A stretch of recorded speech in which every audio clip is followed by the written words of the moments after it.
Hello there folks, I'm Dan Brown from a sort of interesting life.com. You're joining me on an extremely sunny Narrowboat Tilly today, and today we are going to have a look at some random third-party Apple Watch straps and basically just run through a few of the different options out there if you want to have a look at what is beyond the Apple selection at the Apple prices, we'll say that much. Anyway, without further ado, let's stop looking at this and look a little bit closer at these. Right then, here we go. We've got our parade of watch straps here. We are using the 42mm Apple Watch Sport to give you a quick demonstration and just really a closer look at what these straps look like for anybody who's out there considering picking one of these up. So I would say on the subject of pricing and brands that this Hoco band here is the only one that's got a specific brand on it, and the rest of them, if people have been tuned into the third-party Apple Watch strap market recently,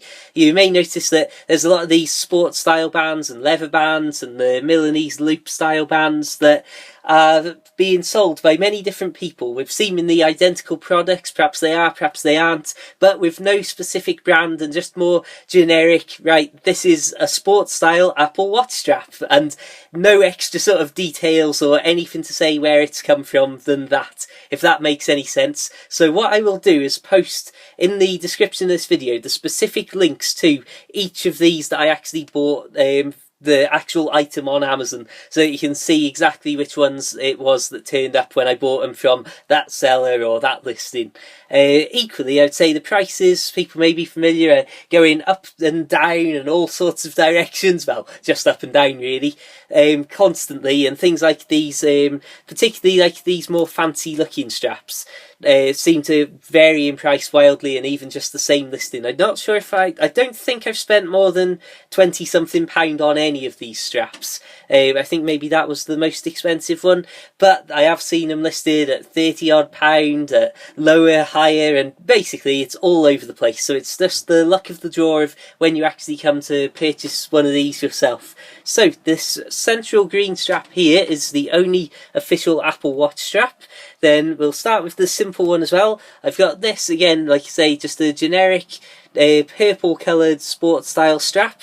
The only difference I would say, this is the size, this is the length of the long version of the second part of the adapter. If people are familiar with the sports strap, if you buy an Apple Watch Sport, you get one of these cases which comes with two sizes of these. So basically, you can see them right here next to each other. You've got the long one, or the large one, and then the small medium one there.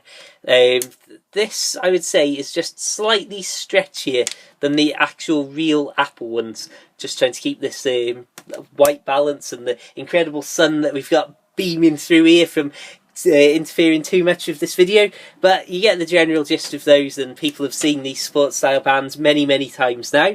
So we shall firstly have a proper look at this. Now this is a simple plain black leather strap, and it's all everything that you would expect, just slots in and slides in to make sure you've got them the actual right way around, to obviously fit, and that's it. It's literally as simple and as quick as that. So you can see that this is pretty much as simple and straightforward a watch strap as you could want. Nice and traditional, not outrageous and shouting, oh look, it's an Apple Watch, like I feel that the bright green sports strap in particular is. I'm not sure whether that was a wise decision to make in purchasing in the original case, but if we have a look around here, you'll see, because I am extremely skinny and scrawny about the wrists, because these measure up with the long style, like the large style Apple Watch straps, it does go practically all the way around here. But what I do like with this leather watch strap is that it is extremely lightweight, and the whole thing feels as if it's not there somehow. Particularly when you're just picking it up, if you're putting it on the charger and that, the whole watch and everything just seem extremely light. Almost too light in some respects, I would say, for some people's tastes. The only issue with a lot of these more sort of fancy or traditional looking straps is having the aluminium watch. A lot of the connectors are in a style and finish to match the stainless steel Apple Watch, but that's the first one we've had a look at. onto the Milanese loop style band, and this one was the band that I liked the most before the watch came out, and it was the first third party strap that I got to add to the watch. And basically, apart from the sort of style of it, which I'm not sure exactly what it is, but at first I thought it looked really feminine, and then it grew on me ultimately. But the thing that I really love about this is, because it's all held on by a magnet, you've got that sort of infinite adjustability, and you're not stuck trying to line it up to the nearest hole that fits your wrist size. So this is something that if you're sat at a desk, you might decide that you don't want it done up so tight, so you literally just slide it around a bit and then it's a little bit looser. I'd say for proper running and activity that's going to see the watch getting jolted around a lot, it will loosen itself off as time goes on, but not while, or from my experience at least, I've never felt like if I'm jogging along the towpath for any reason that it's suddenly going to loosen all the way and fly off my hand into the canal or something like that. But again, this is something that I am a very big fan of, and I don't know, I think really the real one, even if it is priced £129 for the official Apple one, which is just crazy for a mass-produced machine thing like this, I think if you had the real one, it would look very nice, because this just doesn't quite match up to the videos and pictures I've seen of the actual official one. And something that I've noticed is it's got a slightly, it's not a sharp edge necessarily, but my big woolly jumper that you might see me wearing in these videos does tend to get caught sometimes on these little edges here, which I don't think, as far as I can tell, would happen with the proper one. But again, you would be paying an absolute fortune for that. So let's move on to another one. So then, let's wrap things up with a look at the Hoco Strap. And this, instantly, is, to me at least, what traditionally watches have always been like since growing out of that phase of having the really early sort of plasticky watches, of learning to tell the time and running around as a kid so you didn't have anything too fancy on in case you wrecked it, to then sort of in my teen years and just around that sort of era really, this is what it's like. You'd look in the Argos catalogue in the UK and every watch was like this, with this kind of strap on it. So I'm not sure whether that's why I like this, because it makes it look like a real watch, so to speak, or whether it's just the general style that I like inherently. But there's definitely something about this that, I don't know, in recent times my basic favourite watch straps have been this one and the leather one, depends on what I'm doing. And the only issue with this Hoco one is, because to resize it you have to basically knock out these links. I mean, that's easy enough, and they even sent me this little tool with it when I bought it.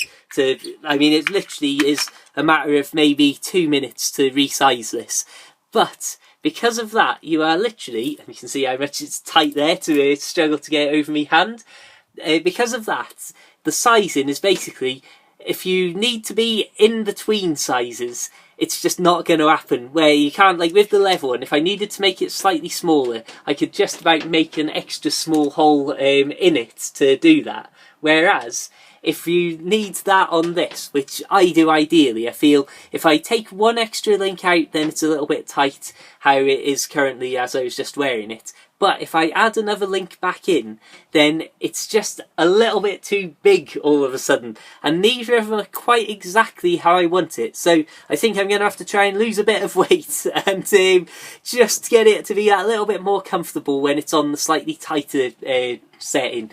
But apart from that, really, I can't fault this. It seems really good quality. Like I say, it's actually coming in a proper packet and all that. Came with the tool for resizing, which, although I'd say this is a little bit, I don't know, a little bit plasticky, and I'm surprised that it's strong enough sometimes to do the job it's intended for. It, at the very least, is something that you get in with it to make it the complete thing, because if I'd have bought that strap without having one of these, then it would have arrived. I'd have no way to really resize it without an extremely small screwdriver and a lot of patience. And basically, as I say, it's, well, I mean, everything about it, it's the complete package, and it doesn't cost the earth. And again, there isn't even an Apple equivalent to this style strap. I know they've got the stainless steel link bracelet type, but that's more of a fish scale sort of style rather than these more traditional types, or at least the type that I'm more familiar with. Not ever having owned a watch or anything this outrageously expensive. But yeah, that's been a very quick run through of a few different watch straps from third parties. Hope it's been useful. As I say, I'll post links to each of these in the description below on Amazon, so you can see the actual listing that I purchased these from, and I'm assuming that the quality is going to be consistent, although again with the very nature of this sort of thing and Amazon sellers these days, it's never 100% that what you see advertised or even what you've bought before will be the same the next time you go to buy one. So on that note, I'll say check the links in the description for more of this sort of stuff. Feel free to subscribe and like me videos. Feel free to subscribe and check out my other videos for all sorts of things from the great outdoors and boat life and things that get you away from technology and looking at screens, hopefully. Feel free as well to like the Facebook page and check out my short boaty books for the Kindle, all that sort of stuff. Loads of links to everything in the description below. But until the next time, keep it watch worthy, keep it boat worthy, have a fantastic day, and of course, farewell.